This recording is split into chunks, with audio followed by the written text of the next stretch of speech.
Tea time? Tea time.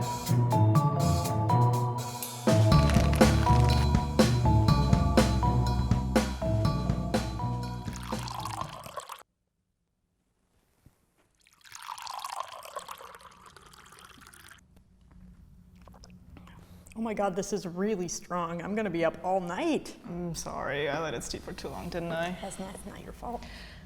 You know, unintended does not mean unforeseeable. Okay, we're talking about responsibility in design. Like, where do designers have responsibility? You can't hold people responsible for not seeing the future. We're not oracles.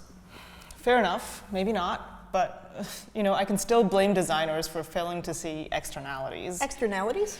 Externalities. So, you know, the human-centered design process is really good at, taking care of desired users and their use cases, but it really is not looking at people who are affected by this technology or product who aren't part of the design. Ah, like for example, people who aren't paying customers and don't fit into the business model. That means like, if I do one of those at-home DNA tests, it affects people other than just me. So like your sister.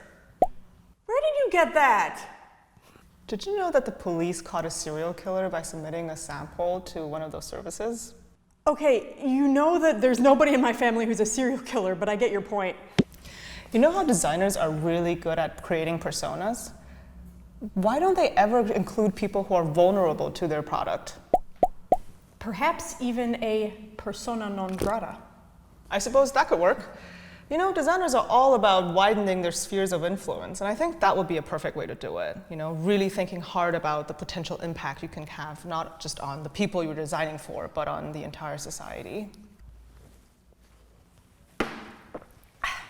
I'm now all hopped up on caffeine. Let's do this.